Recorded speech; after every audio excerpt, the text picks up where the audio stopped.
What up, guys? Welcome back to another episode of Get Close. I'm Bart. And I'm Gio. And today we have one of the greatest grapplers of our time. And I first saw you on Instagram. You fell in love? Well, not even on your page, but I think it was one of those like grappling compilation pages. Mm-hmm. And I just saw this dude like being extremely physical, like taking jiu-jitsu to a level of physicality I haven't really seen before. Yeah. Fucking slams and shit like that. And I started looking at him, like, who's this guy? And I'm like, oh shit, the black belt slayer. Yeah. And so for me, like, I'm always rooting for the underdog, right? So when I saw that you won, and he's a huge fan of violence. So anytime he sees... me personally. So anytime he sees anything ultra aggressive, he's like, oh shit, that's calling my name. Yeah, so like seeing you win ADCC as a blue belt amongst a sea, or a silver medal as amongst a sea of black belts, I'm like, that's fucking sick. Well, I appreciate that. I do enjoy violence as well. You know, I'm a violence-oriented kind of guy.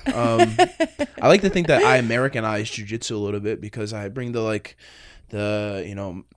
state style wrestling towards the Brazilian style of jiu-jitsu. You know, I think the two sports are kind of bound to collide, and I just so happen to be kind of in the forefront of that. Explain that to me a little bit. So what's the American style of wrestling, and then what's the Brazilian style of jiu-jitsu? So international wrestling is like freestyle wrestling where it's mainly stand-up, some parterre where you turn your opponent.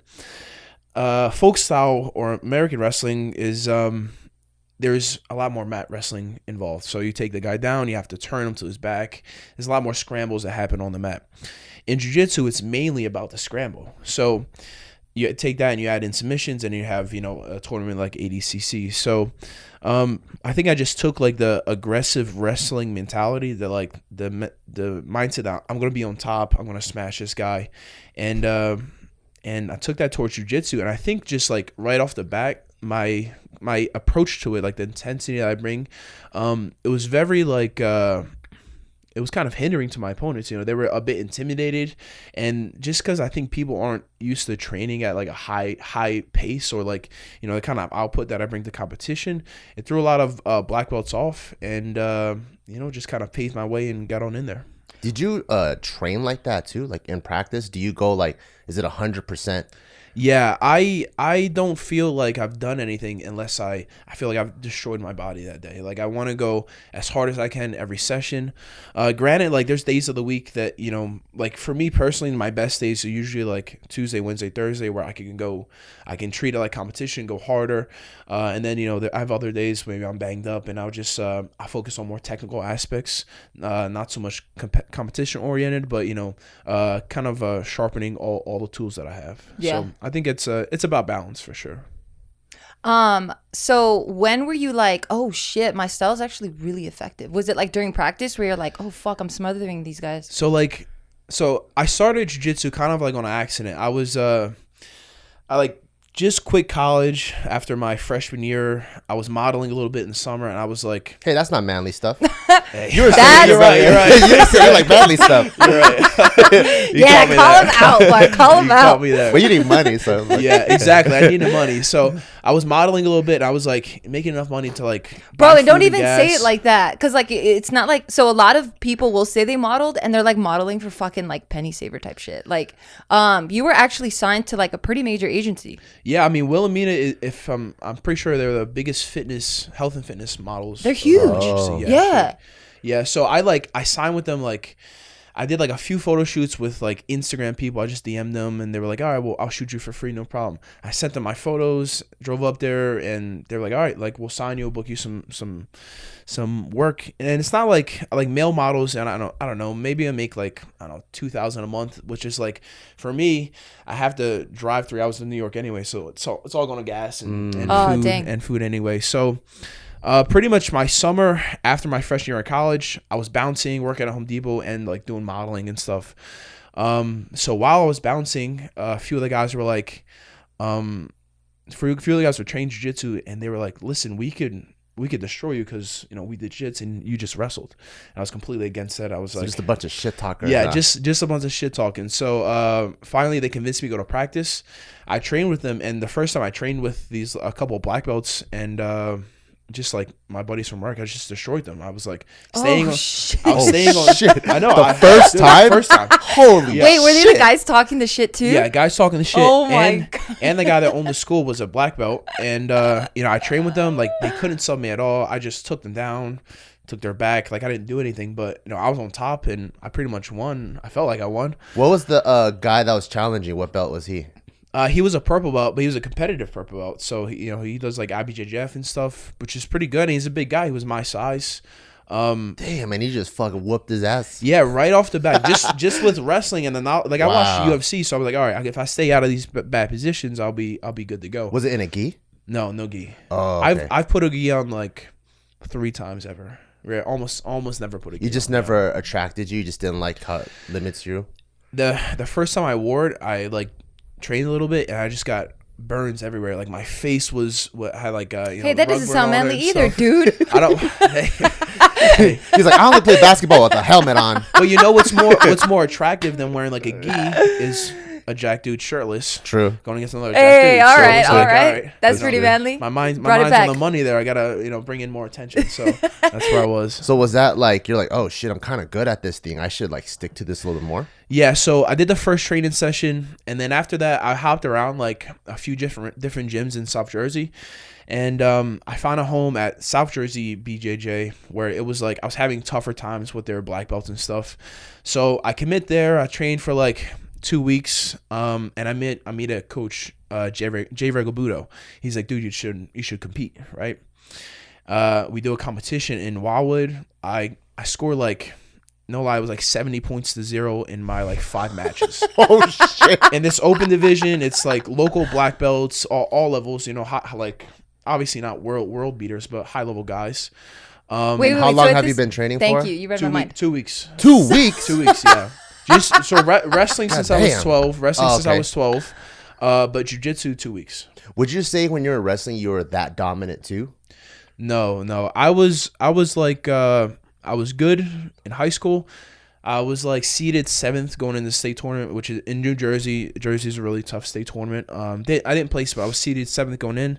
My first year of college, I gained a bunch of weight because I was like, I felt like I lost in states because I was weaker. How much Yeah. are we talking about? How much weight? 50 pounds in like 8 months. So I went from cutting, right? I know Yeah. it's a lot. And this is natty. This is natty, by the way, right? So I went from cutting from like 185 to 170, right? And then immediately after states, I blow up to 220. It takes me like 6 or 7 months, right? You've been hitting the gym like crazy. So yeah, so the day after states, I watched the movie Pain and Gain with like Rock yeah, I and love that Mark movie. Wahlberg, Yeah, and yeah, I was yeah. like, I'm gonna lift weights. Yeah. So, Wait, that movie, what part of it inspired you? Oh, and it changed. I think it changed my life. Yeah, because I was like, I was cutting. I'm same height. I was cutting to 170, so it was like a string bean, super yeah, skinny. super. Because you're what, 6? I'm like 6'2", 6'3". I Yeah, like yeah. to say, 6'3" from far. Okay. Yeah, for sure. 6'3" with shoes on. Yeah. Yeah. So I watched the movie Pain and Gain, and I was like, all right, gotta get a gym membership. So I start lifting. I watch all these videos on YouTube, like how to get big, and everybody just said the same thing. Just eat a lot. Eat your body weight in protein and lift heavy weights. Mm-hmm. So I've been doing that for 7 years. I look like this now. I feel like the gains that I made like in the first like 6 or 8 months was tremendous, and it's just been like a slow rise after that. But yeah, I think I gained all that weight in hopes of helping my college career when I was wrestling, and it really helped me tremendously because I felt like I kept the speed and the athleticism that I had at 170 pounds all the way up at 197 because I cut from 220 to 197, and I did pretty good in college. I was ranked nationally, but I was never national champ or nothing. I was like, I would say I was good enough to move up in divisions, like maybe go D1 and have success there. But after college, after that first year of college, I was just like, once I made a couple bucks, once I made any money modeling, I was like, I can figure this out. Yeah. Yeah. I was super against like having a job, just because my dad was like, my dad flips houses, and it's like, kind of a real estate agent. Not a real estate agent, but like developer or something. Yeah. Awesome. Yeah. Like he would buy a cheap house, fix it himself, sell it. And that's how I made majority of his money. So I had the mindset is like, I don't need a job to make money. So I think, that kind of mentality. Or need college to make money. Need college. Yeah. I mean, my dad is like, 8th grade student, and He did well stopped. from there. Yeah, for sure. What do you think it is then? Because that's so interesting. Where it makes sense if you got someone like DC, right? Like he's Olympian. If he goes into jiu-jitsu, it's like for sure he should probably start pretty high, right? And I'm talking about Daniel Cormier from the UFC. But if you were like good in wrestling, but not like top dog, like what do you think it is either about yourself or about the way you saw opportunities in BJJ that made you become one of the top dogs in BJJ? I think, first of all, I think the wrestlers that are top of the world, they're gold medalists and stuff. I think it's harder for them to transition to jiu-jitsu because you have to start losing in order to start winning. So like those guys go from being the best in the world in their craft, and then they go in the jiu-jitsu gym, they're getting leg locked by this nobody, and it's like, what's happening here? So it's really hard for super high level guys to deal with that. Because they have like a ego kind of. It's an ego adjustment. Yeah. So me, I was used to losing, but I was right. I mean, it's true. Like I've lost many times in life in general, but like I think it was easier for me to shut off the ego and say like, all right, if I can learn, I can do this better. Oh, I see. So almost not having like the weight of the crown, so to speak, made you be able to like learn much faster in the new sport. Yeah, I would say so. I was surrounded immediately by like pretty high level guys, so I was always asking questions and stuff. But I always found that I had the tendency in training to become the best person in the room. So like no matter where I was, whether it was like high school practice or college or off season training, I would find the best guy in the room. And I would understand that in time I could learn and beat this guy. And that was my mentality. So as soon as I started jits, I was always searching for the toughest room in the area. Where do you think that mindset came from?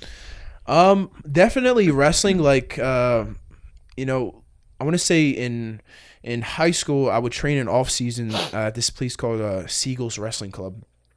And just ran by some local guys, but it would always teach us about the mentality of winning. Like you have to be consistent. You have to, like even if you lose, sometimes you have you have to have short-term memory, or sometimes you learn from it. I think different ways of dealing with adversity and understanding. Like my coaches would tell me in high school, like listen, like keep training. You can beat this guy in practice, and you can beat this guy in competition. So I think they kind of drilled that into us throughout my wrestling career, and it benefited me for sure. Yeah. So when you so you did a little bit in college, you decided, this shit ain't for me. You started going more into like the working field. During that phase, were you still training? When I was working and before jits, I was training like wrestling. Like I would go to like a local high school, or I go to like a community college and I would train with the guys. I trained with the wrestlers. So I would still like, work on my craft. Was that regularly though? Like multiple times a week, or it's just like every once in a while? Yeah, I would say multiple times a week. Like wrestling season is only a few months throughout the year. So yeah, I would do it multiple times a week.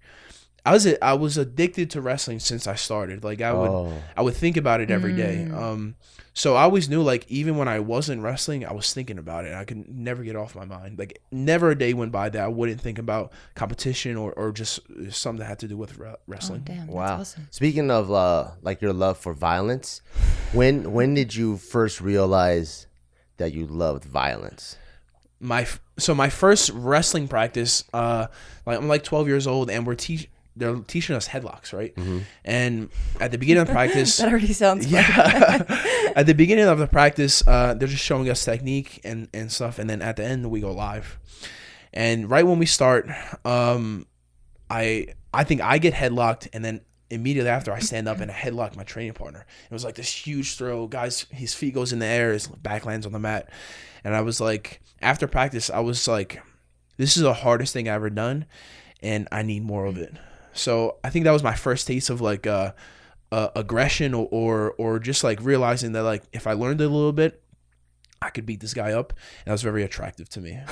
That's tight. What drew you to wrestling at 12? Because like, I think I always find it really interesting for people to like wrestling, because it's not, at least, it's not something that's televised like NBA or NFL. So those, it makes sense. I want to be a football player. I get it. You watch it on TV all the time, right? Like it's glamorized. Yeah, I feel like, like wrestling And then especially like before, like when UFC is super mainstream, it's like you have to even learn about MMA to know, okay, another discipline is wrestling. So what got you into it in the first place? So I grew up in Clayton, New Jersey, right? So development, a bunch of kids and stuff. One of my main friends when I was growing up, his dad was a wrestling coach. So we played football, etc. out front, and he was always telling me like, dude, like, you know, come train, to practice. I was like, no, you guys wear tights. Not for me. Yeah, that's too girly. Yes, singlets. I get it. I'm very manly guy, as you guys know. I know. Can't do the tights. No, yeah. So I go, just like just playing with his son, and he was like, all right, like, you know, come in. I go in eventually, and start training with him, and it was great. But one thing I did notice, like when I was young, is that I would just try harder than all my friends. Like whether we're playing games or whatever, they would always be like, stop trying so hard. Like, you're doing too much. Like, you're super competitive? Competitive. I would just put that extra effort. You know, when kids are playing basketball, they're playing 50%, playing to win. Oh, you're that guy. We're like, yo, just chill out. And you're like beating everyone up. For sure. I'm a lot better now because I'm mature. But yeah, I mean, the younger days, it was hyper competitive, I would say, for sure. Wow. So during like the years that I found you, you were being coached by what a lot of people regard as one of the greatest, like BJJ coach, John Danaher. Mm-hmm. How did you find him, and how did like that whole squad assemble? Okay, so when I met Jay Vergabudo, right, guy from South Jersey BJJ, he had contacts with essentially all the best grapplers and grappling coaches in tri-state area, really, Jersey, New York, Philly. The South Jersey BJJ is affiliated with Renzo Gracie, and John trains at Renzo Gracie. That's where he coaches at, right? Eventually, I got a private, or Jay bought me a private with Gordon. I go up there, I do a private. After the private, Gordon's like, hey, you should come back tomorrow for practice. I go, and Gordon Ryan, the grappler. I go back for practice, have a good training session, and they're like, hey, you should keep coming back. So I took that as an invitation. I just never left. Every day I drove my car fucking 3 hours up, Whoa. 3 hours back. Wow. Yeah, I did that. Holy shit. 6 hours a day for about a year straight, about 5 days a week. Are you working at this time? I'll do a little bit of modeling. Oh shit. I think I stripped for a couple weekends trying to make some gas money. You know what I mean? We got to revisit that. We don't got to. We'll visit right now. How was that? Like, how did you even like? Sounds interesting. How did that? I think I had another bouncer that was stripping. He was like, dude, like, make good money, make like $500 a night to dance for some bachelorettes. I was like, all right, no problem. I did that a couple times. What? Like, you weren't even like. I mean, I was like, no.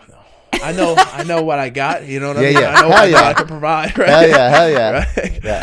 So it's amazing. I almost moved to Vegas, right? Because oh shit. Yeah, I actually filled out an application for Chippendales on my 21st birthday, and then I go back home like 2 weeks later. They hit me up and they fly me back out for an interview or audition, and I get the job. I was like, all right. What was that audition like? Did you just have to wear a little bow tie and that was it? So I take my shirt off. I have shorts on. I really just shake my balls in front of these people for like 15 minutes, and they're like, 15 minutes? Is maybe less, maybe like 5. Yeah, I was like, yo, I think they took advantage of you, dude. Right. They got a free show. Did you gotta practice a routine, or you just freestyled it, or no? They like was it the bounce? It was the good stuff. So they brought me to a show the night before, so I had an idea like what was going down, and then the morning after I did an audition, and I mean they just kind of like choreographed like something real quick, and I just copied it. I got hips, I can make it happen. I like that. Good Yeah. for you, man. Wait, when you were watching this show though, were you like, I can't fucking believe I'm doing this, or were you like, no, I'm gonna get this fucking money? Yeah, and I was like, I'm gonna get this. Yeah, I really didn't do it because they guaranteed me like it was like 60K a year, but plus. Damn, that's good money. And you only work 2 hours a day. That's shit! good. The rest of it you could train. That's it. Yeah, you work from 9 to 11 p.m. Like 6 days a week, and you're good. Damn. But 60K plus, they said you're like guaranteed like 50K in tips, or not tips, but like in other stuff like photo shoots and other other things like that. So I was definitely considering. It's enticing for sure. It was very really good. I was like 20 at the time. I was like, I could make this happen. But how did we get here? I don't know. Nah, that's interesting. Yeah. No, it's super interesting. So when you say you go 100%, did you go 100% for the audition too? I mean, I'm gonna beat all these guys. Hey, I mean, they wanted me. They wanted me bad. I'll say that much. That's fucking sick. That's okay, wait, crazy. no, I know how we got here because I was asking if you were working at the time because you were like driving 3 hours from home to train. No, it was not working. I quit the Home Depot, quit the bouncing because training was like I had to leave at 9, practice at 12. And then train for like 4 hours and 3 hours home, so I had no time. But I would make some money online. Like maybe I'd sell like 50 beanies here, like some T-shirts, like just making. What kind of beanies are beanies or teenies? Yeah, like what are these beanies? Well, it would just be like before I started jiu-jitsu, I had like 30,000 followers on Instagram. Because I would from like the modeling and stuff. Sick. Yeah, so I would like just put my name on shit. I was literally just trying to buy gas. Yeah. So I can get to practice. Damn, you're a hustler, dude. You had to make it happen. Yeah. But it was fun. I mean, I met John through Gordon, through that private, and even more than a coach, he was like a team psychologist, or a psychologist. It's one of those words. Yeah. So he'd be really good at knowing like what to say or when to say to have us like mentally peak. Yeah. Although we're doing all the proper techniques and stuff, we'd have like the mental aspect down, and I think that made competition much easier. Wow. So like you're devoting a lot of time to this, right? Like what was like the end game for you? Was there even any, or are you just like, I fucking love it, I'm just gonna do it? Yeah, I mean, I would do jits every day, just because I love it. But now it's a job, and I have goals. Like I want to be the best grappler in the world. I think that's entirely possible. Yeah. I think it's just going to take time and more time. Really, I'm dedicated. I do all the steps necessary to make sure that's what my future looks like. Yeah. But I mean, I guess more so in the beginning, right? Because you just got into it. Are we talking about like maybe a year? Yeah. Like most people, I think when you have a guaranteed jackpot or pot of gold, they're like, oh yeah, I'll climb this mountain to get there, right? But for you, it's like, who knows what's gonna happen, and you're just like, you know what, 3 hours there, 3 hours back, fuck it, I don't give a fuck. That's I love your whole this day. shit. Yes, like I turned down the Chippendale stuff. Like if I can make 6 figures, doing that, no problem. But I feel like I was limiting myself. They're saying, listen, we're only gonna give you this amount, and you can make tips, whatever, but you're set at this amount of money. So that was like. Also, like in college and stuff, I always had the mentality, I'm like, I'm going to go to school to get a job to tell me how much money I can make. That's not it's not interesting to me. Right? That's it. So the jiu-jitsu, honestly, once I first started it and I competed, I was like, I want to be the best in the world. So like definitely from day one, that was my goal. So I was just always trying to figure out how to get better training partners, how to get better coaching, where should I go, when to do it. And were you just like, money, I'll figure it out? Like, these people are obviously living off of it. Yeah, I figured out, like, it wasn't terrible for me because I have a great home life. Like, my parents are good. Like, I feel like it's harder for people if they have a tough home life. Like, you can't just go back to your parents' house and sleep. If you know. Like, I had the comfortable, I had the comfortability of, like, if I fail, I could go back to school. Parents still love me. I'm good. That's tight. That's awesome. But yeah, I mean. My focus money-wise was just to make enough so I could buy food, get gas to practice and back. And I was like, all right, once I have some jiu-jitsu success, then, I'll take it from there. Honestly, I didn't make really any money until like I won trials.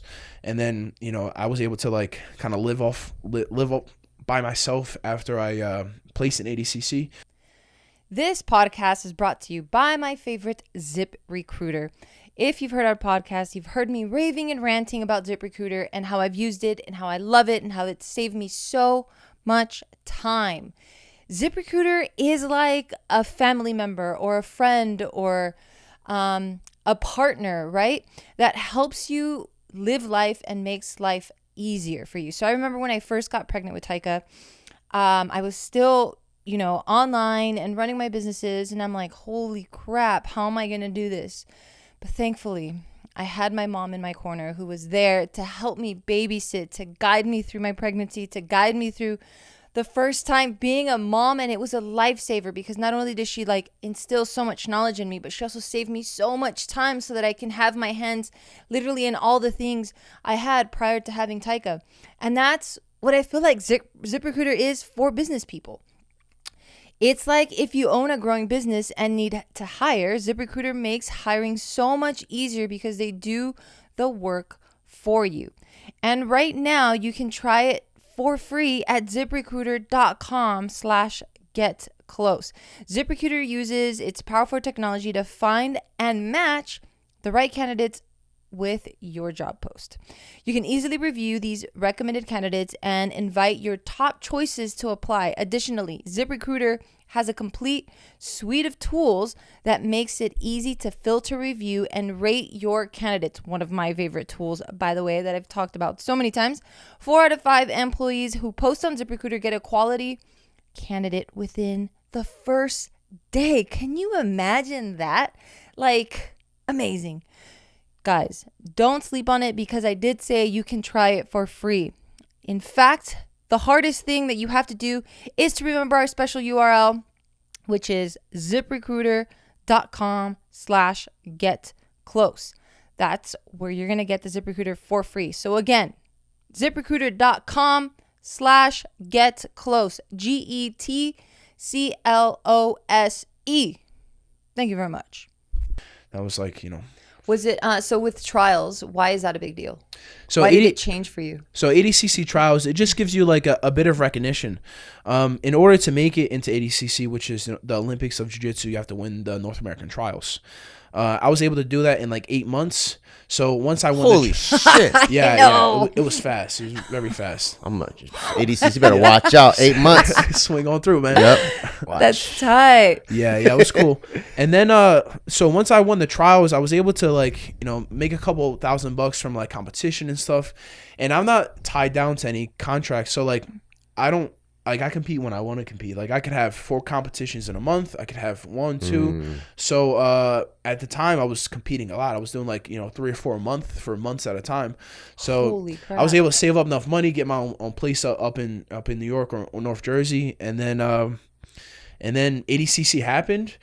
I got silver, and then kept competing a lot. What was that like? Because you're like fresh meat to this space, Yeah. So I did like, I want to say like 14 months is when ADCC World Championship happened, and I was like the lowest seed going in there because they see people according to like skill and stuff, or even like their prior performance. Exactly, right? Prior performance. Yeah. So I was like, there's 16 guys. I was like, or 32 guys, something like that. I was the fucking last seed. So I got really good guy in my first match.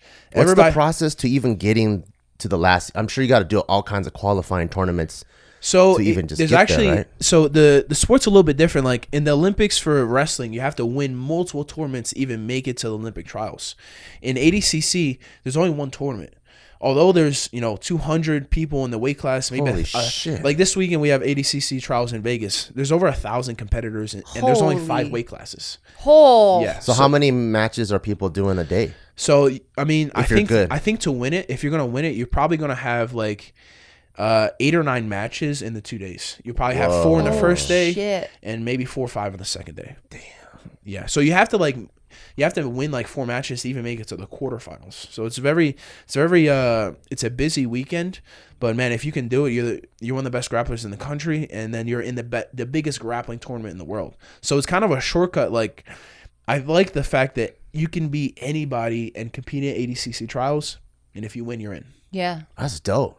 Yeah, because it's not like a specific pipeline. Like you gotta go to this high school to go to this college to get into the NBA. It's just like you just walk on, and if you beat everyone, you're I like that. Yeah. That's gangster. It gives you a freedom. Like yeah. I feel like wrestling is so difficult. Like there's just such a process to get even to the trials. It's like you're 80 matches deep, and you're run down from this world-class competition, and then you have to go do trials. And it's like here you could bang it out in a weekend, and man, you're top tier if you make it happen. That's crazy. So yeah, let's go back to when you were the last seed. What was that like, being like the rookie on the scene, and you've only been training for 8 to 13 months, and there's obviously a lot of like legends around you. Did you even know these legends?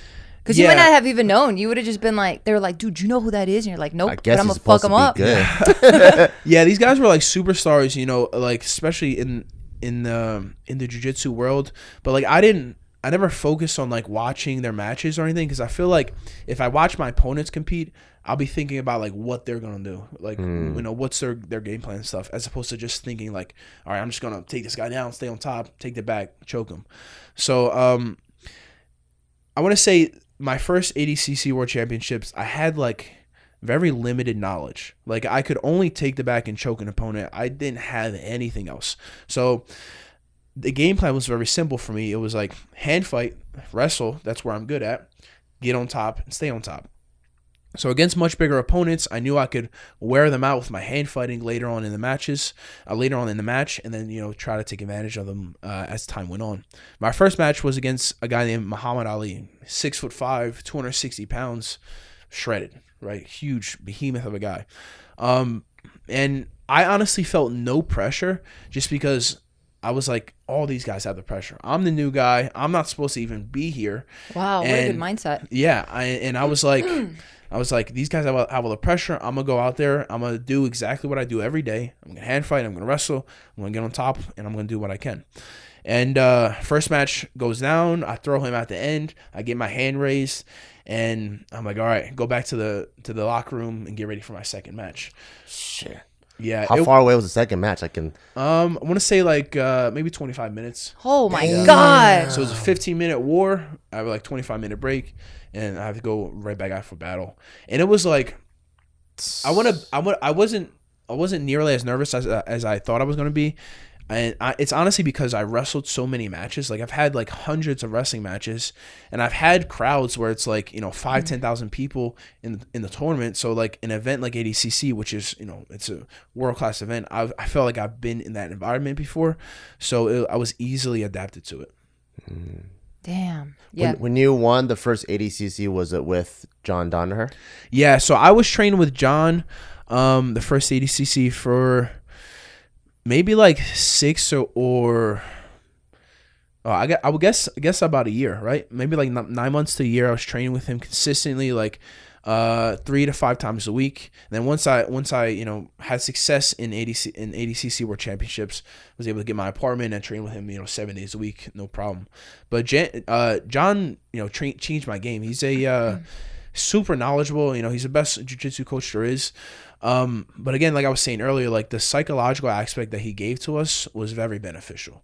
Like I always felt like he would tell us, like he'd make us aware of where we're best at, and just reassure us is that like if you get to these positions, you're gonna have the best outcome possible.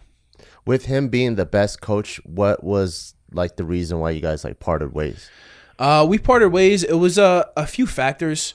Once COVID hit, we moved to Puerto Rico. The team wasn't really getting along too well in Puerto Rico, just because we had some inner issues and stuff.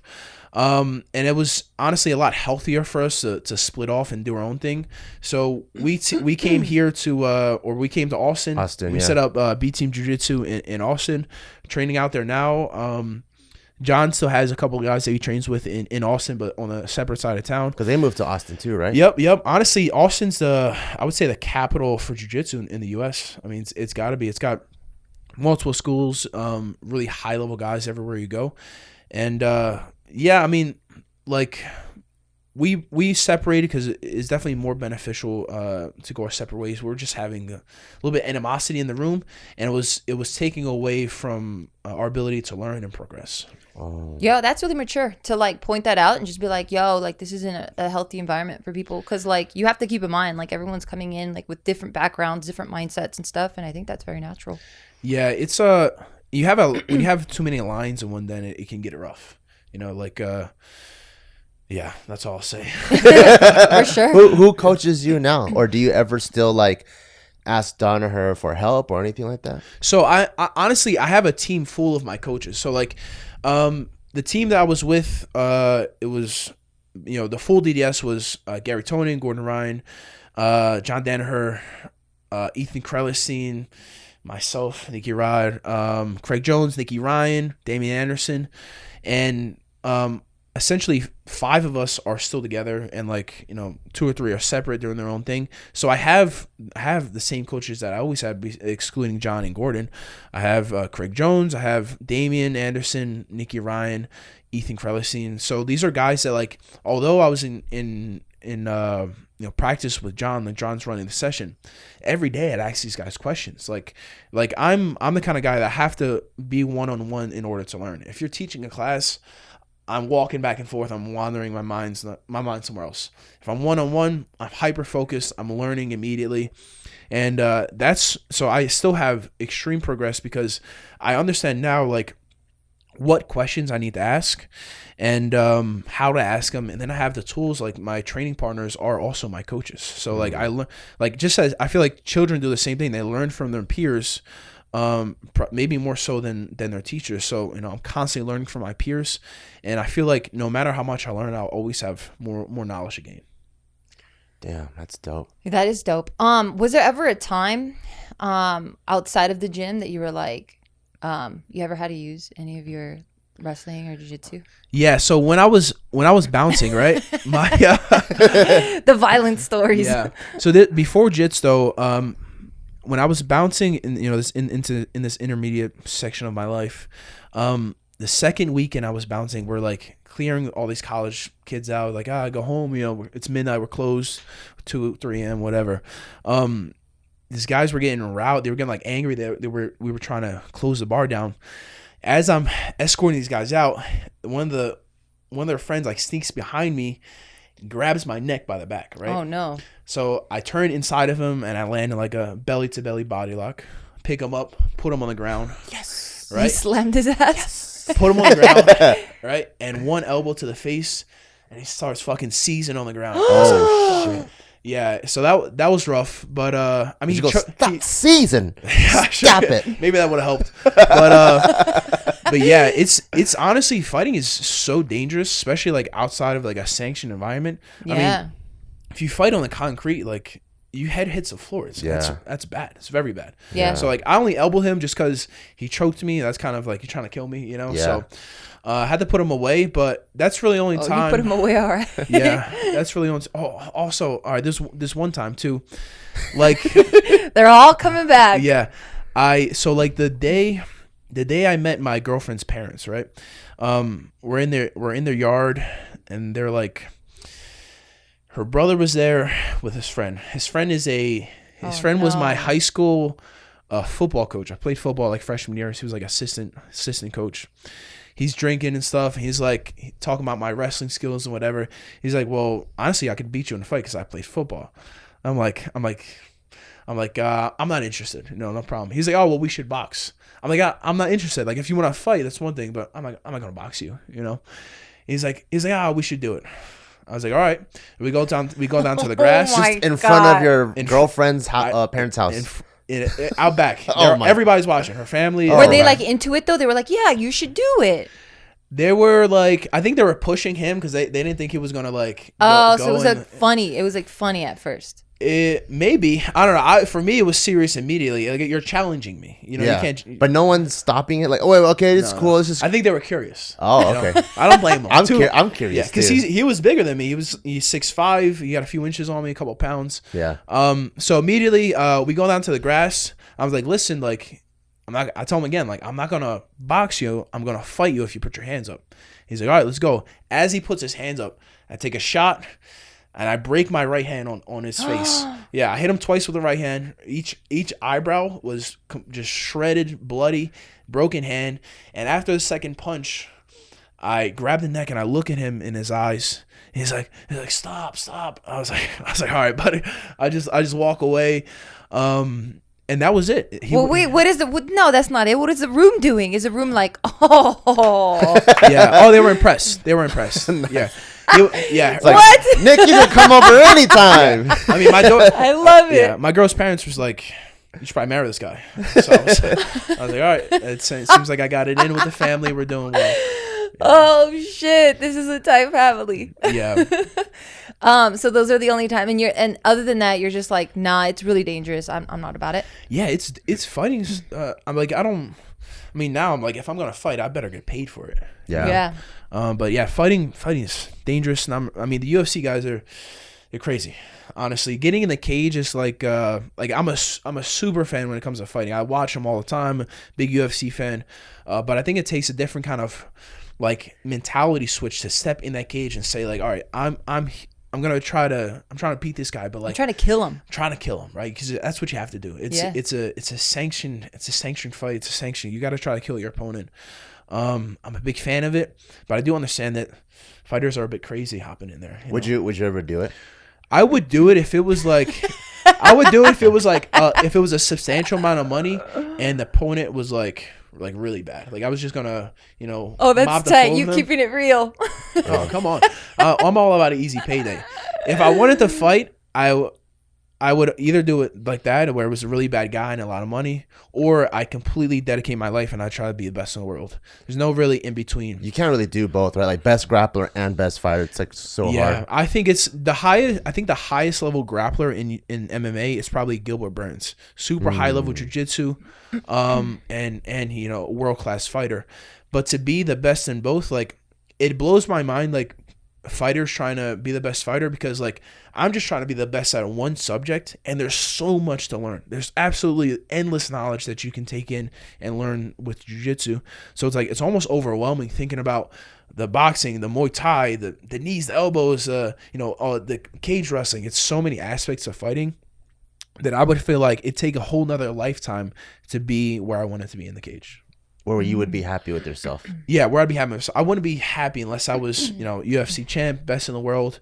And it's hard to do. I mean, it's very hard to do. And especially my weight. I'd either be heavyweight with Francis Ngannou, or I'd be just below with John Jones. Damn, you're fucked in both. Yeah, because I'm like 235. Yeah, and I have either go high or go low. Wait 5 years, John Jones kind of old. Oh, then you come in. Yeah, you're the fresh blood. Never know. I think I'll peak later too. I'm 25 now. Maybe 30. I'll hit my stride where I'm like nice and jacked. Yeah. So like, out of all this badassery talk, have you ever felt like a bitch before? You're like, God damn, I was such a coward, or I was ashamed of myself, or like I felt so helpless in this moment. I can't relate. Me neither. Never felt like that. Really? You've never felt like a bitch before? I mean, like I don't like spiders.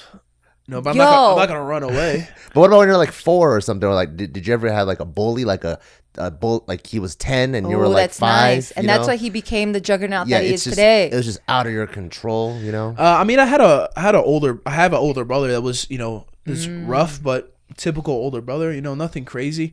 But I think because I had older brother, I was always motivated to be better than him. Like, what's a typical older brother though? Because my older brother fucked me up. Is that I didn't even have an older brother, but my best friend had an older brother, and he fucked me up too. Yeah. I think we just I mean, like, he messed me up a little bit, but it's a 5-year difference, so I always understood like I'd get bigger, I'd get stronger. But nothing crazy. Like he didn't like bully you or anything. No, nothing crazy. Honestly, what's crazy to you though? Because people's definitions might be like for you, if you got like tied up and then they were like waterboarding, is that crazy or not? That's like every day. I mean, I call that crazy. Yeah. Okay. That is crazy. I call that pretty crazy. Yeah. Nothing that really stands out. But I mean, I feel like once I started wrestling, that's when I was like, all right, aggression is good. It gave me like an outlet to kind of like express myself in the most dominant way possible. And you're not getting in trouble for it. Yeah, I want to say like more than like an experience like that, I understood what hard work was from a very young age. Like I was saying, my dad flipped houses.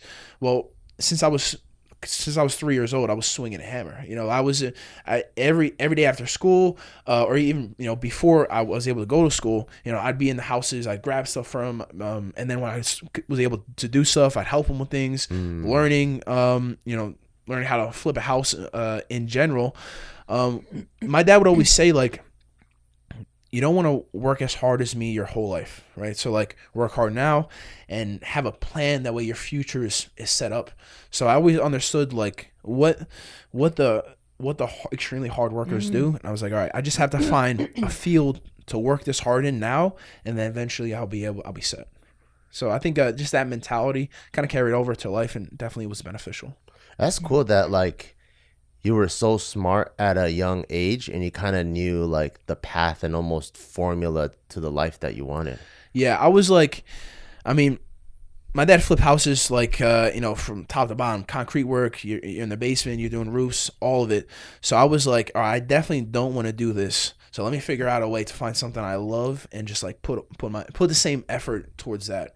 I'm just happy I found my outlet, because I feel like sometimes like, everybody has a journey, but sometimes like finding what you love is just as hard as finding how to do it. Yeah. Is there you know how they like musicians want to be athletes? Mm-hmm. Like Drake's gonna he wants to be a basketball player so bad, right? Have you seen him like fucking lifting weights? Yeah. And then athletes want to be musicians. They're coming out like Tyron Woodley came out like with a rap song. Like, is there another thing that's like a secret thing that you secretly wished you could do? Yeah, I wish I could sing. But do you sing though? You have like you're recording tracks in the studio? No. I wish I had. I mean, I'll sing like in the car. I'll sing in the shower. What kind of songs are we talking about? What's your go-to? I have an R&B soul. Oh, nice. Yeah.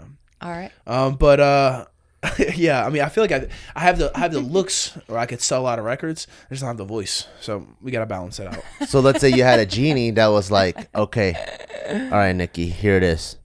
I could give you the voice of like Boyz II Men or Brian McKnight, but you're gonna get your ass beat all the time. Or you won't get your ass beat all the time, but all your fighting skills is gone. Yeah, you can't defend yourself. Or you're gonna be half the weight too. Or I'll give you even more fighting intelligence and capability, but you're extremely tone deaf. I like I'll keep the fighting ability now. Yeah. I'm pretty tone deaf as it is, so it couldn't be much worse. I like going into the room and knowing I can beat everybody up in there. It gives me confidence, honestly. Yeah. I remember being like working at Home Depot. I'd be like mixing paint, and I'd look at all these people around me. I'm like, what am I doing here? I could kill everybody,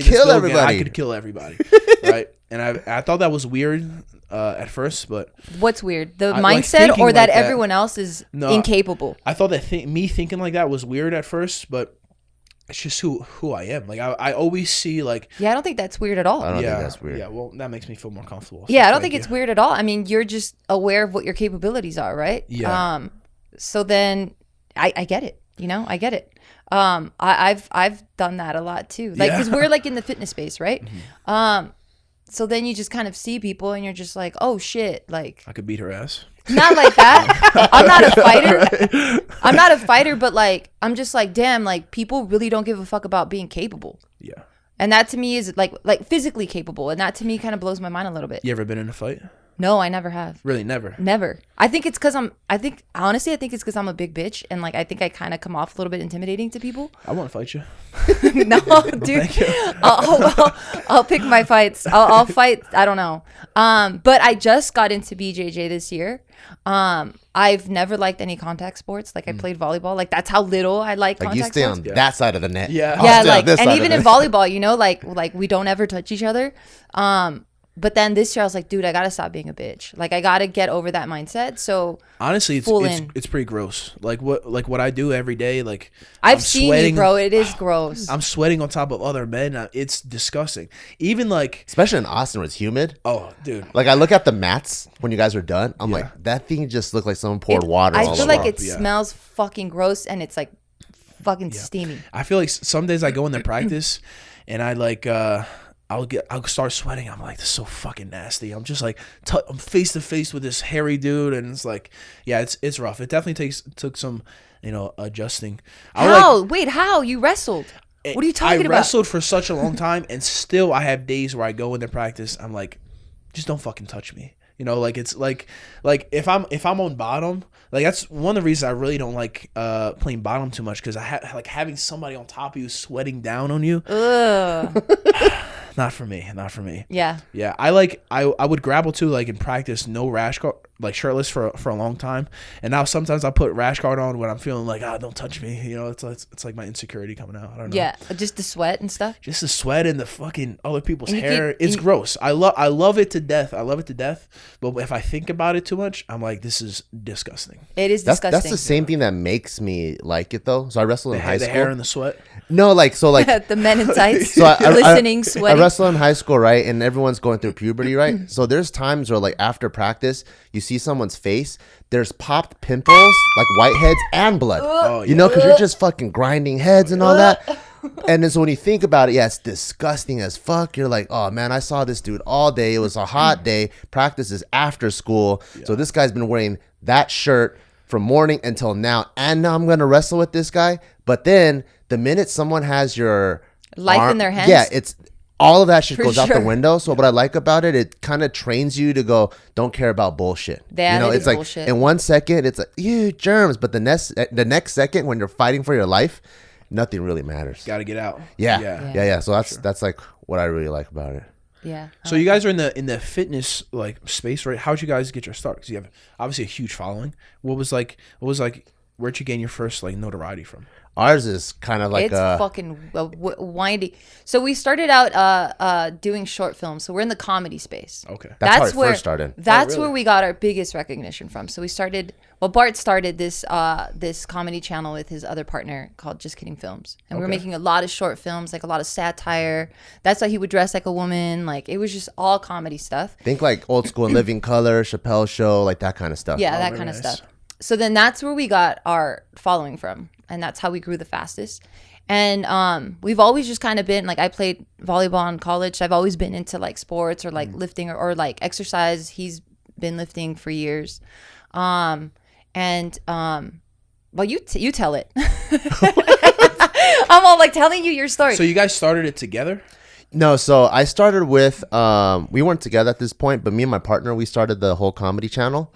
He had a huge crush on me though. And then and then when we got together, she was working like a corporate job at a bank.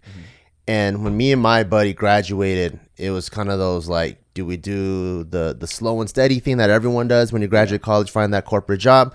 Or do we pursue this YouTube thing full time that no one even knows what it's about? And I'm talking about like 2009, you know? And so we're like, fuck it, school will always be there. Because, you know, going to even a community college, you see people that are like 40 years old coming back like, I was this, I didn't like it, I'm gonna do this. So I'm like, America's like the king of second chances, you know? Yeah. So we're like, fuck it, let's do it full on. And both me and my partner, we both had jobs. So we would do our job all the way until like 8 o'clock at night. Then Monday through Friday from 8 p.m. to 11 p.m. That was kind of like our training where we would write funny things from Monday through Friday, and Saturday and Sunday we would shoot them. And for like a whole year, we finally got the channel up and running. And from there, she was already helping us at that point, and slowly that started to grow. And I've always been lifting, so I think all the comments have always been like, yo, Bart, what's your training program? Like, what's this? And I'm like, I don't know, man. I just like to lift weights, you know. I don't. Yeah. And I knew a lot from reading and studying, but I was never like a certified personal trainer. And then in the gym, kind of still being like competitive, I was always like, man, I always feel like I'm like the strongest dude in here. So I'm like, there's got to be a lifting competition. So I just Googled like powerlifting. This back in like the end of 2012. I signed up for my first powerlifting meet in 2013. Dude, he did. So he needed to cut weight for this meet that was coming up that he only trained for maybe like a month. Oh, wow. He didn't know what powerlifting was. He was like, I know how to bench. I know how to squat. Yeah. I didn't know how to squat. I know how to deadlift. So I saw squat, bench, deadlift. I was like, nobody squatted back in the day. I bench and deadlift, and I'm like, I'll figure out how to squat. Yeah. So I was just teaching myself how to squat. So he was trying to cut weight.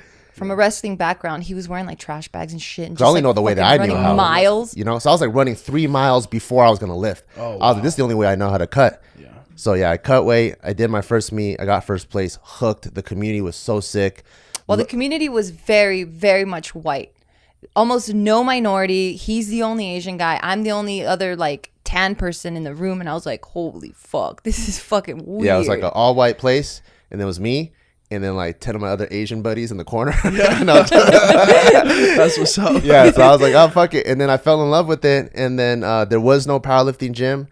And we decided to start one, just kind of like one thing. Well, led not to even another. like that. It was more like, so yeah, he got into it. I started seeing chicks lifting heavy as fuck. And back in that time, girls were like, well, I don't want to lift weights because I'm going to look like a man, right? Like we didn't nobody really understood the science. It's not, fitness isn't where it is now.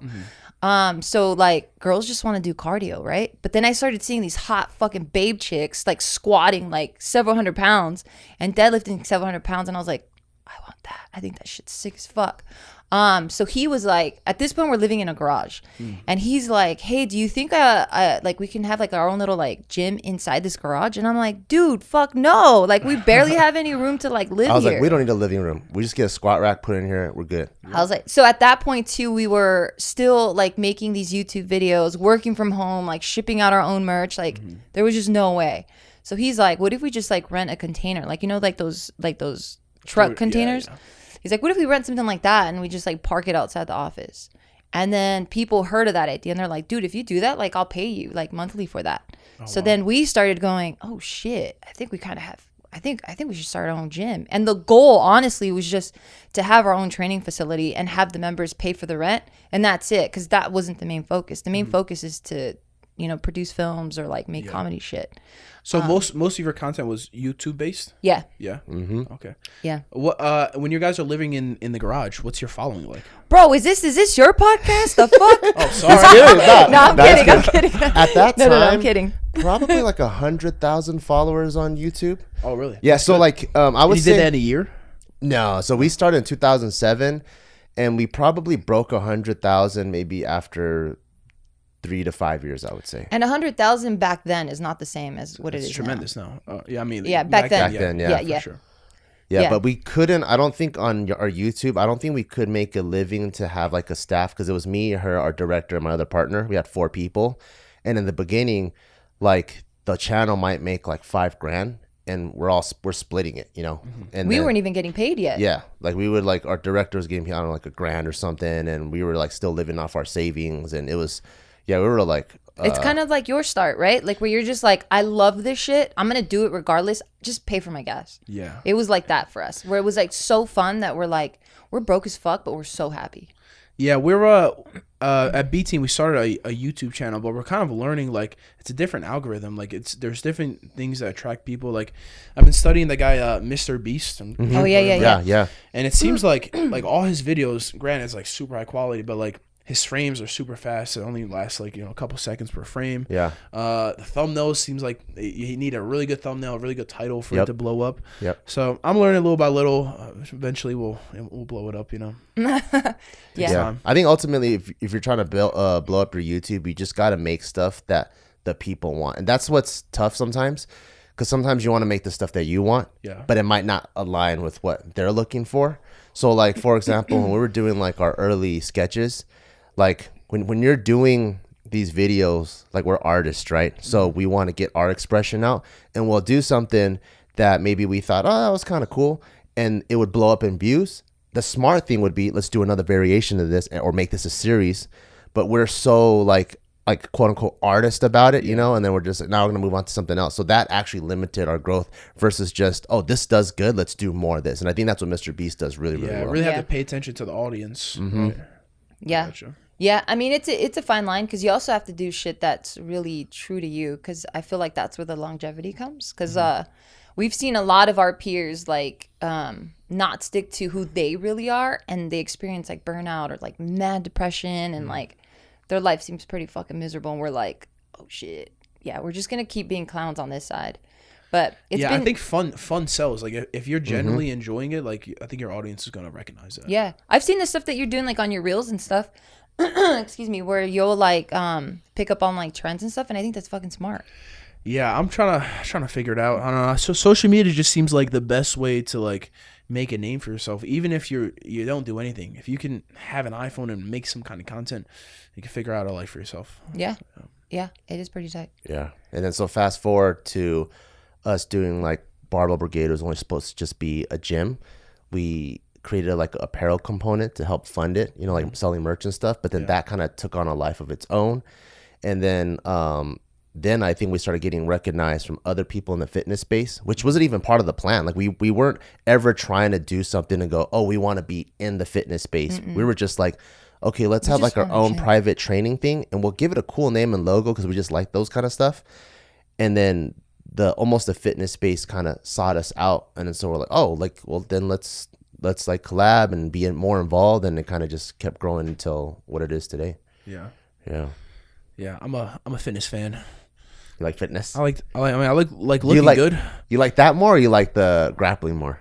I have a tremendous love for both. Grappling's number one because like the idea of controlling another human against their will is pretty attractive to me. Yeah, it's pretty sick. That sounds kind of fun. Yeah, but also looking fantastic while I do it is a secondary goal. Yeah, for sure. I think that's really marketable too. I think it's really smart for you to work that angle. Yeah, I mean, I think I'm trying to do like the bodybuilding, the CrossFit, the jiu-jitsu, like kind of collide. I've done some like work with like Jason Khalipa, which is really known. I've seen that. So dope. Yeah. I think CrossFit like will benefit jiu-jitsu or grapplers just because like you have the jiu-jitsu is two things, right? It's a sprint at times, but it's also a marathon because you have the 15-minute matches, sometimes longer. And CrossFit, I see like guys can put up, tremendous weight. They can also, run a mile. They can go swim. Yeah. So I think that aspect of CrossFit is definitely intriguing and can benefit jiu-jitsu. But like, there's something about grappling that like, no matter what you do, your cardio is gonna suck unless you grapple. Like I've rolled with guys that are in tremendous shape, but they step on the mat for 10 minutes and they're dead. Tremendous shape in terms of like physically, like muscular, or shape in terms of like endurance? I would say both. Like, I would say both. I've had like endurance athletes, people that run marathons and stuff come by, train, and like they're physically fatigued. And then I've had the strong guys, the powerlifters and the bodybuilders and stuff come, and they're equally as fatigued. Do you think it's because so I'm new to the sport, like super new, like I wouldn't even say I'm even in the sport. That's how new I am. But do you also think the mindset also plays a factor in it, right? Because it's like it's one of those sports where it's like you kind of have to relax a bit. I think it forces you to deal with bad situations. So where maybe last month you were panicking, so you're using a lot of effort to get out. Now you're thinking, you're like, okay, I just like pull this arm off, slide my hips to the right, and now I can get out. So I think it forces you to think while you're under pressure. Yeah. I think stress is a huge factor when causing exhaustion. Yeah. If you can force yourself, you can understand or find a way to be calm in the stressful situations, then you'll be better endured. Yeah. So would you say that plays a factor in it, like with those people that don't necessarily train? I would say, yeah, most definitely. Like if you don't know, like you don't actually know exactly what to do, you're just going to be moving and cause a bunch of movements and expend energy to just escape this certain position. But if you know what to do, you're thinking cognitively and you're like, all right, okay, I just need to do these few movements so I can get to a better dominant position. Definitely knowledge is king in jiu-jitsu. Yeah. So you saying that about CrossFit married to, jiu-jitsu and all that stuff to say that like you're trying to put something together? Mm-hmm. Are you? Yeah. Oh yeah, for sure. Do you ever mix workouts? Yes. Like let's say like I don't know, you do something with the barbell and then it's supersetted with like sprawls or something? Yeah, so I wouldn't say like sprawl stuff, but I mix bodybuilding and CrossFit a lot. So where like I'm an arm day kind of guy by nature. Yeah, that's my thing. Everyday arm day. You're what? Oh, arm day. Okay. Yeah. Everyday arm day. Yeah. So like I would say previously I've been lifting for like 7 years. Previously it was all bodybuilding, right? Just like a body part or two a day, completely destroy the muscle, try to get big. I'm as big as I want to be. Now it's about becoming stronger for longer at the same weight that I'm at. So I implement things like maybe I'll do 2 or 3 bodybuilding workouts, and then I'll do like an EMOM, and then I'll do like some power stuff, some deadlifts and things like that. But I don't go too crazy like as far as how heavy I'm lifting. Like, I don't really move more than like 225, but reps are my friend. For sure. But I think it's better for your sport. I think it's better for my sport. It's better because it's not about like how many times can you lift 500 pounds. It's like, can you move this guy that's 220 around for 15 minutes? So think that kind of thought process when I'm lifting will benefit me, and it's fun. Like I've always enjoyed bodybuilding, but CrossFit is way harder than bodybuilding. It's like you're not only moving weight, but you have a time limit, or like it just forces you to push yourself a little bit harder. I'm a big fan of the imams. Me too. I think if you say like every minute on the minute, I'm going to do this thing, and they're like, all right, I have 30 seconds, and then a few minutes later you only have 20 seconds to rest, and it's like, fuck it. It makes you deal with like a little bit more stress, and it forces you to push yourself. And I also enjoy the group setting, competing with each other a little bit. Yeah. Like I'll do CrossFit. I work out alone most of the times, but when I do work out, like sometimes, you guys know who Tim Kennedy is, right? Yeah, big fan. Yeah, I've trained with him quite a few times, and when I'm with like him and his team, it's like you push yourself harder because it's like it's not just you suffering, right? Like you don't. Like when you're solo, you can take a break if you want to. No one knows, yeah. But like you're seeing this guy doing the same thing right next to you. It's like, fuck, all right, can't stop. Gotta keep going. And it's like, all right, I feel like puking. I feel like I might pass out. It's like, it doesn't matter. You just keep going. Yeah. Have you ever done a workout like an imam with Khalifa, and did he toast you or no? Or would you kept up pretty good? No, he toasted me for sure. We did an imam where it was like it was like some deadlifts and then some rows, right? Yeah. I've never seen anybody row like Jason Khalipa. I thought the machine was gonna break. I mean, every time he would pull, you hear the fan, woo, woo, dude. It was crazy. I've never seen anybody pull a rower machine like that.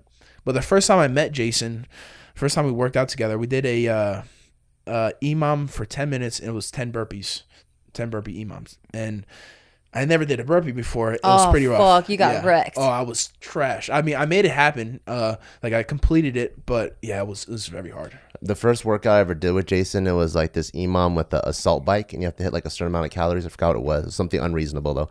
And then you have to hit it every 60 seconds. And then every other thing, it was this thing called I think it's called the devil's press or something. So it's like a burpee, except when you get back up after the push-up, you lift up dumbbells, and I think you do a clean with them. So it's like a clean burpee with dumbbells. And fucking CrossFitters hate themselves. And they're then like, how can I fuck myself up? As I was slowing down, like I think he wanted me to hit like 12 calories per minute or something. Like towards the 8th or 9th round, I was getting fucking tired. So I was hitting only like 7 or 8.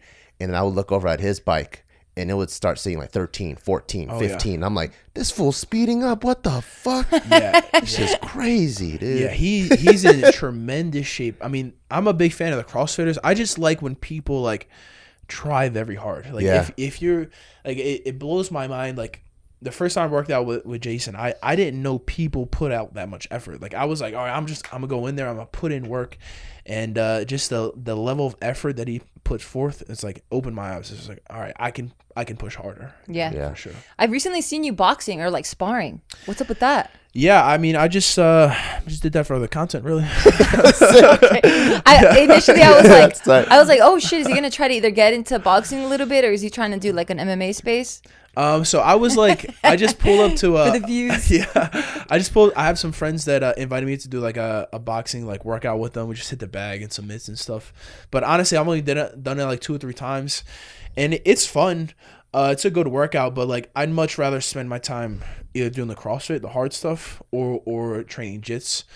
Just because I'm not like later on, once I'm extremely successful in jiu-jitsu, I get where I want to be, I'll definitely spend a lot of time learning martial arts, learning striking and stuff like that. Because ultimately, I would really like to raise some fighters, produce some UFC champs. Oh, I think, sick. Yeah, I think my style of grappling is the best style to have if you're a fighter.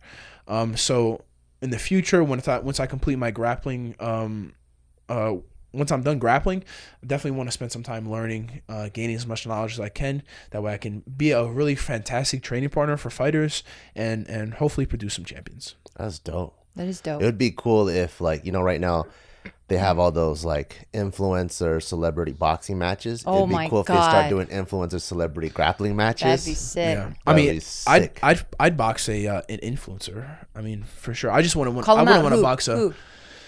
I don't think I know any. You want to box? No. He's like, no thanks. I'm not a fan of brain damage, to be honest. Like even training for boxing, you have to get hit so many times. Yeah. It's not that healthy. Yeah. Yeah. But so with the ears, right? So Bart, for him, he's like, if I get him, I'm just gonna keep him. For you, were you like, I fucking love these? Yeah. So before I got cauliflower ear, like, did you always wear headgear in high school or yeah, no? they make us wear them in like competition, but in high school and practice you don't have to wear it. So I'd go to practice every day. I'm like, all right, I'm gonna get cauliflower ear today. Oh, you wanted it? Oh, I wanted it bad, and then I got it, and then I realized how painful it was. It's absolutely terrible. Especially when it's like fresh. It's swollen. It's soft. It's tender to the touch. And you have to go train and practice on top of it. Oh man! I had it the first time I had it so bad that I put the headgear on, and my ear would actually push the headgear out because it was so swollen. Oh my goodness. Yeah, so it's very rough. Does it hurt right now? No, it's rock hard now. I could use these things as a weapon if I needed to. Oh my god. Yeah, but like, so the first time. I didn't drain it. I just let it calcify. I was like, all right, I look like a badass. My life's set. Yeah, man shit. Man shit. Exactly. Yeah. And then years later, I started jits, and I got it again. And I was like, all right, let's start draining it. And I had to drain it like. What is this draining What is that? What is that like? So it's full of fluid. Like I have a. No, don't show me shit. So it's probably twice the size of the ear it is now, but full of fluid and very soft, spongy, and tender. Right. So essentially, it's just like a broken bone. When you break something, your body floods it with fluid, try to heal. So when it floods the ear, you usually have to drain it and pack it tight for it to heal up.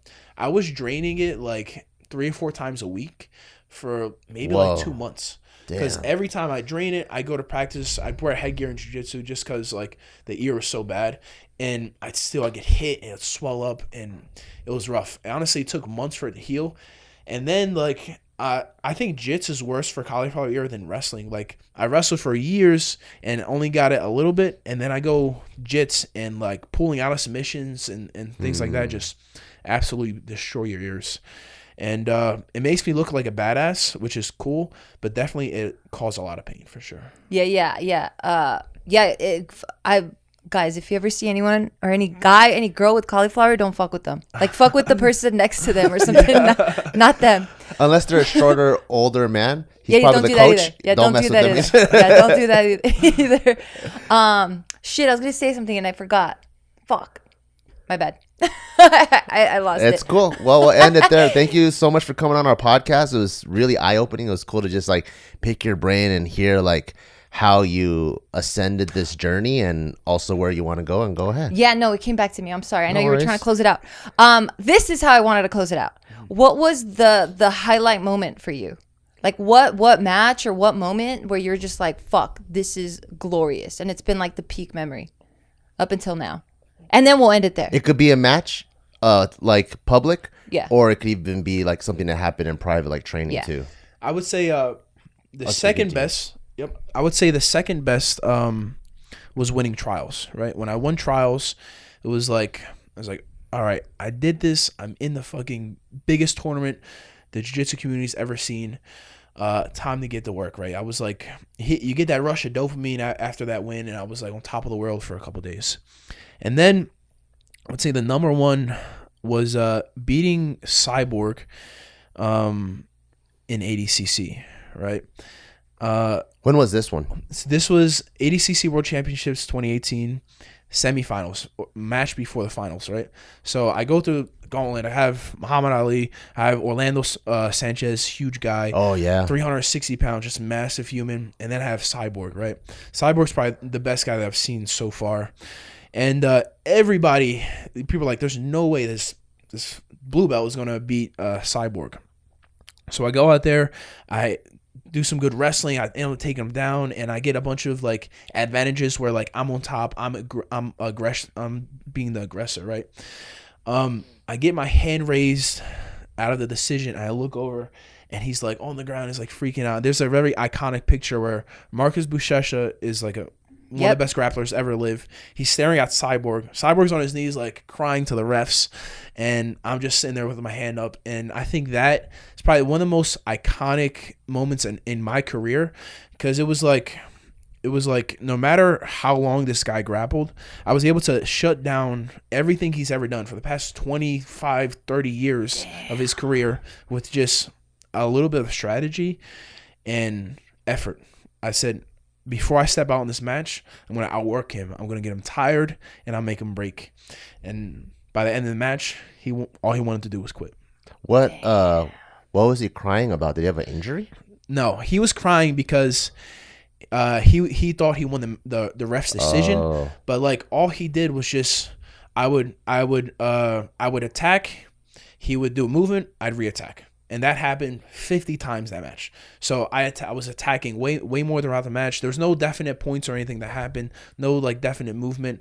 I had like a cool throw, but but besides that, I was way more active. I was way more engaged, and I think that was probably the most valuable win and probably the most notable, where people are like, damn, I can't believe that happened. That's pretty cool. Damn, that level of intensity. Does training reach there too? Yeah, if you train with me, especially consistently, I have a thing where like when I'm training with new partners, I only give them like a little bit, because not everybody's that durable, and people don't understand like the kind of effort I put towards training. So once we train a few times, I'll usually start treating it like competition, get rougher and get more intense. So you slam fools in training too? Or do you pick them up and gently put them down? Most of the time I put them down gently, but sometimes we'll have visitors that come in that have to go real hard with, right? So like B Team Jiu-Jitsu in Austin, Texas, I put a hit out on myself. I was like, no matter who you are, if you could come in the B Team and you could take me down, free T-shirt, right? So I was like, tight. Right? Is that the T-shirt? The Mexican Ground Karate? MGK, Mexican Ground Karate. This is a T-shirt. So you guys listening, come to B Team. If you take me down, you hold me down, you get a T-shirt. So I put out a hit on myself, and every now and then I have some college wrestlers come in. I have some big boys from out of town.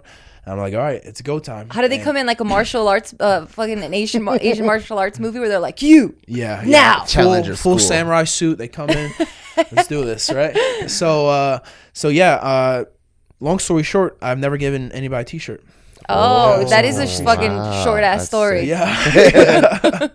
Oh shit, that's tight. And where can they get that shirt? You can get it on link in bio, Nicky Ride 247, or B Team link in bio as well. Yeah, that's tight. Dude, you're a real one. Thank you so much for being on, dude. Appreciate you guys having me. You're a lot of fun. Thank you. And thank you guys so much for watching. We'll see you guys next week. Peace.